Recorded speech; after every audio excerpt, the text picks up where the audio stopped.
bisa.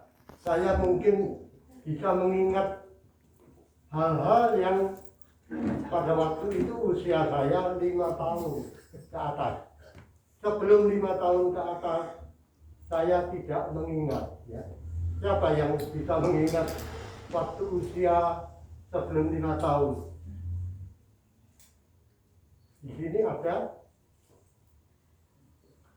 peristiwa apa yang saudara alami, peristiwa apa yang saudara lakukan pernah.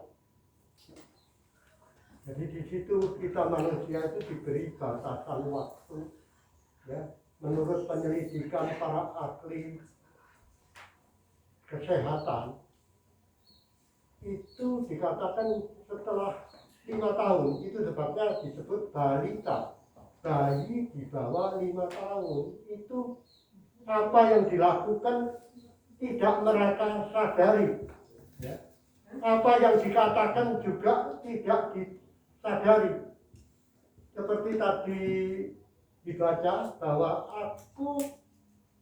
ketika aku kanak-kanak, aku berkata-kata seperti kanak-kanak. Jadi tidak diketahui apa. Kalau misalnya 1 tahun mulai bisa bicara papa, mama, itu dia hanya mengikuti, diajarkan oleh orang tuanya. Papa, mama, dia tidak tahu. Kemudian anak baru umur 1 tahun, 2 tahun, mereka mandi, lari-lari dengan telanjang. Tidak ada rasa malu. Kenapa? Karena mereka tidak bisa berpikir seperti layaknya seorang dewasa. Ya. Mau-maunya minta dituruti apa yang dia mau. Itu sifat kanak-kanak. So tahu batuk. Nana jangan minum es karena batuk. Mama jahat. Kita minta es tak dikasih. Tidak mengerti. Pemikirannya masih kanak-kanak. Belum dewasa. Tetapi seorang yang sudah dewasa itu memiliki pemikiran yang betul-betul menurut logika. Apa ini yang baik? Apa ini yang jahat? Sudah bisa membedakan. Kalau anak kecil tidak tahu. Ya, itu sebabnya kita mau belajar terus-menerus, bertumbuh. Kita memiliki iman, pengharapan, dan kasih. Yang tinggal ketika hal ini.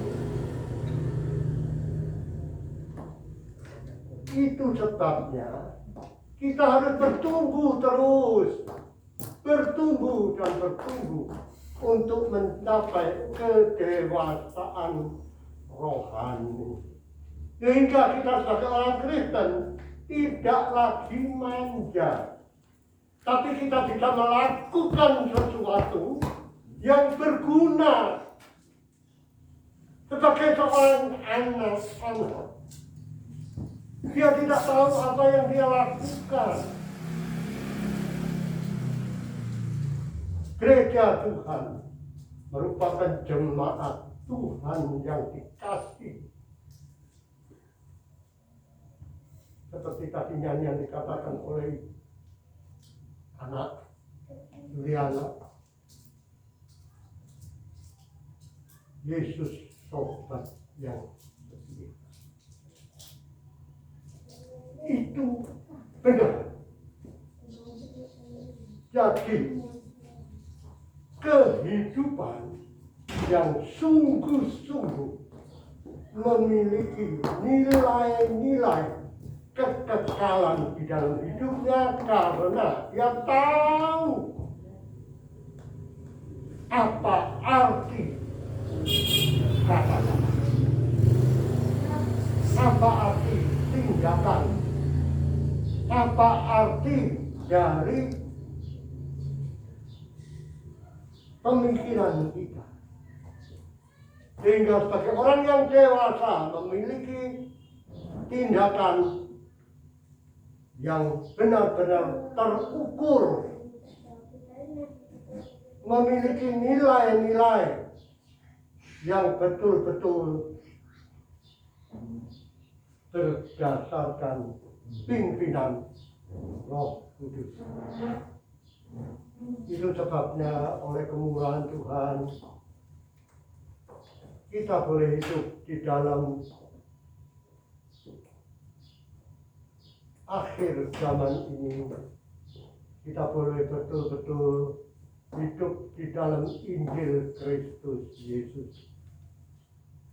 Itu sebabnya saudara-saudaraku yang dikasihi oleh Tuhan, biarlah kita mau melangkah maju, meninggalkan waktu-waktu yang telah kita lewati. Mungkin kita pada waktu itu berada di dalam kelimpahan berkat yang membuat kita terlena. Tapi juga mungkin kita berada di dalam lembah-lembah yang mau, yang membayangi hidup kita untuk kita sulit melangkah maju karena banyaknya bayangan-bayangan yang membayangi kehidupan kita, masa lalu kita, masa kelam kita. Tetapi biarlah kita mau melangkahkan kaki kita di depan ini untuk hidup dengan berjalan di bawah pimpinan Roh Kudus, sehingga kita boleh memiliki sukacita yang selalu ada di dalam kehidupan kita. Kita bisa menyanyi bersorak-sorai seperti pada minggu yang lalu, di mana jemaat Tuhan di sini diajak menyanyi bersukacita untuk menjalani langkah-langkah di dalam tahun 2022 yang masih panjang ini, yang harus kita lewati. Kita tidak tahu apa yang akan kita hadapi di tahun ini, tetapi kita percaya kalau kita hidup di bawah pimpinan Tuhan, maka kita akan berjalan mengejar kasih itu. Kejarlah olehmu kasih itu, raihlah olehmu kasih itu, supaya hidup kita tidak lagi dipenuhi dengan segala keinginan duniawi, tetapi kita mau melangkahkan kaki kita menurut pimpinan Roh Kudus. Tuhan memberikan kepada kita yang terbaik di dalam setiap kehidupan kita, yaitu pertumbuhan di dalam hidup kita yang tadinya kanak-kanak, sekarang aku dewasa. Setelah aku menjadi dewasa, aku meninggalkan sifat kanak-kanak itu. Sifat kanak-kanak yang sok manja, yang minta segala sesuatu harus diikuti, tidak tahu bahwa itu adalah sesuatu yang berbahaya buat kita. Kita memaksakan diri untuk meminta sesuatu, tetapi biarlah kita lebih masuk ke dalam kedewasaan. Karena apa?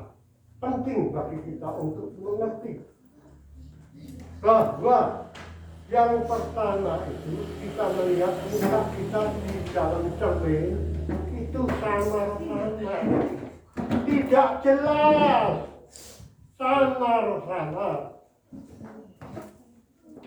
Kalau saya dalam keadaan seperti ini tidak bisa melihat wajah siapapun. Tapi pada tahun lalu saya masih bisa melihat samar-samar, kabur.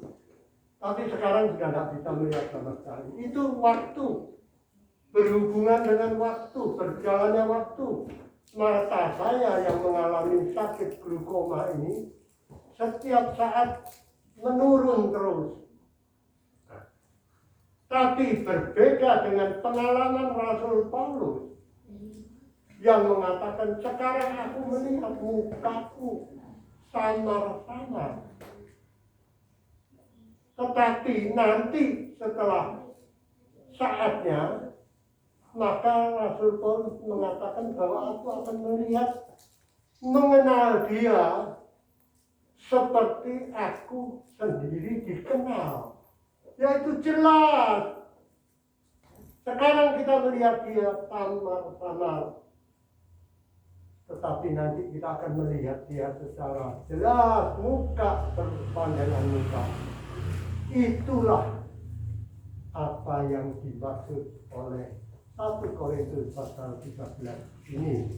Sehingga pertumbuhan yang membuat kita menjadi dewasa di dalam pengenalan kita akan dia, maka kita tidak selalu menjadi kehidupan seperti kanak-kanak. Kita bertumbuh sesuai dengan waktu di mana kita mengikut dia. Tetapi oleh kemurahan Tuhan, biarlah kita kemudian berjalan sesuai dengan apa yang Tuhan kehendaki di dalam kehidupan kita. Di dalam melangkahkan kaki kita pada tahun 2022 ini, kita akan berjalan. Apapun yang ada di depan kita, kita mau berjalan mengikuti sesuai dengan apa yang Tuhan berikan kepada kita. Bagian terakhir, coba Joseph akan baca, yaitu dalam 1 Korintus 13 tadi, ayat yang terakhir, yaitu aku melihat dia dengan seperti aku dikenal. Kemudian ada 3 hal yang tinggal, yaitu iman, pengharapan, dan kasih. Itu dibaca, coba. Karena sekarang kita melihat dalam cermin, suatu gambaran yang samar-samar, tetapi nanti kita akan melihat muka dengan muka. Sekarang aku hanya mengenal dengan tidak sempurna, tetapi nanti aku akan mengenal dengan sempurna, seperti aku sendiri dikenal. Demikianlah tinggal 3 hal ini, yaitu iman, pengharapan, dan kasih. Dan yang paling besar diantaranya ialah kasih. Jadi di situ jelas ya, kita baca bersama tadi bahwa sekarang aku mengenalnya dalam gambaran yang sama-sama. Tapi nanti, jadi kebalikan dari keadaan kita secara jasmani.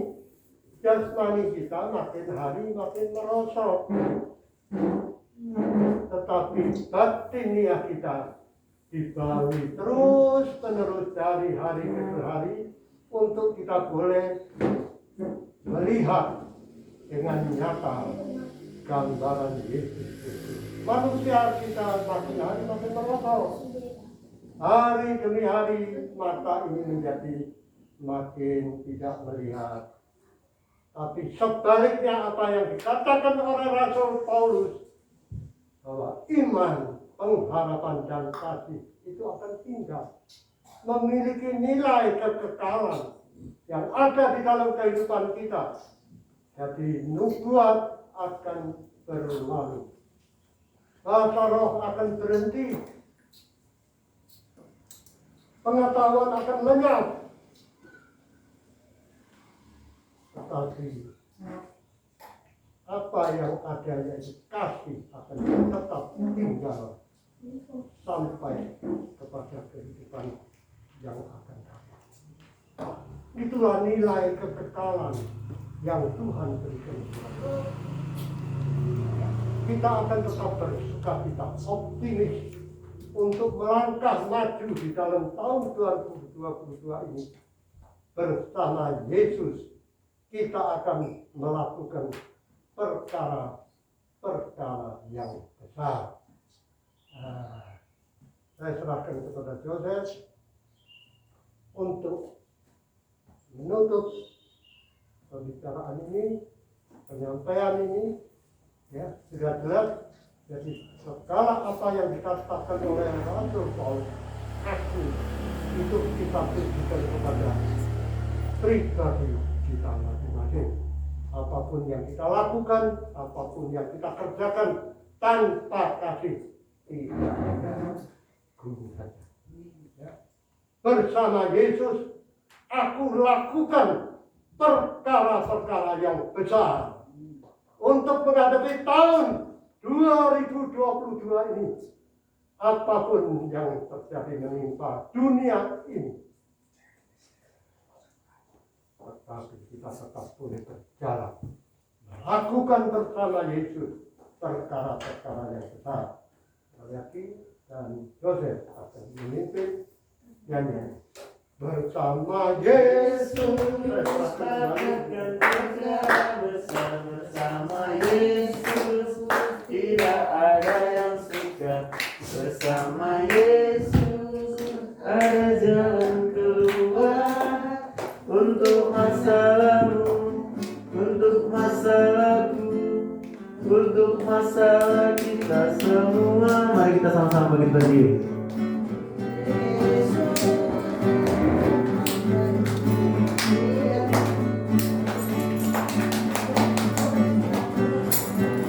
Lakukan perkara besar bersama Yesus. Tidak ada yang suka. Bersama Yesus ada jalan keluar untuk masalahmu, untuk masalahku, untuk masalah kita semua. Lagi katakan bersama Yesus. Bersama Yesus lakukan perkara besar bersama Yesus. Tidak ada yang suka.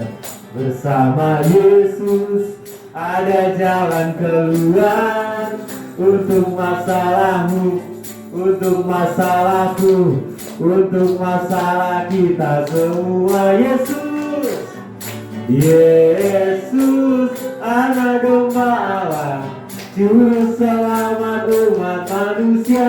Yesus, Yesus, tabib yang ajaib. Dia menyembuhkan, Dia memuduskan, Dia menguatkan. Dia Raja segala Raja. Lagi bersama Yesus. Bersama Yesus lakukan perkara besar. Bersama Yesus tidak ada yang suka. Bersama Yesus ada jalan keluar untuk masalahmu, untuk masalahku, untuk masalah kita semua. Yesus, Yesus, Anak Domba Allah, Juru Selamat umat manusia. Yesus, Yesus, tabib yang ajaib. Dia menyembuhkan, Dia menguatkan, Dia menguruskan. Dia Raja segala Raja. Jalan serta Yesus, jalan serta Yesus, jalan sertanya setiap hari. Amin. Jalan serta Yesus, serta Yesus selamanya. Jalan suka, jalan-jalan suka, jalan-jalan duka, jalan sertanya setiap hari. Jalan serta Yesus, serta Yesus selamanya. Haleluya. Begitu kan? Kita akan memberikan persembahan. Mohon Mama Onesimus saudara jawab persembahan. Terima kasih ya Engkau telah memberikan berkat atas kehidupan kami pada pagi hari ini menjelang siang. Kami mengucap syukur atas berkat yang Kau berikan kepada kami semua lewat firman-Mu ya Bapa. Terima kasih Bapa, terima kasih supaya kami dapat menjalankan segala perintah-perintah yang Kau berikan kepada kami ya Bapa. Kami mengucap syukur, terima kasih Bapa. Terima kasih atas berkat-Mu. Dan sebentar kami akan memberikan persembahan untuk Engkau ya Bapa. Kami mengucap syukur, terima kasih atas berkat-Mu. Terima kasih ya Bapa. Kami terima kasih kasih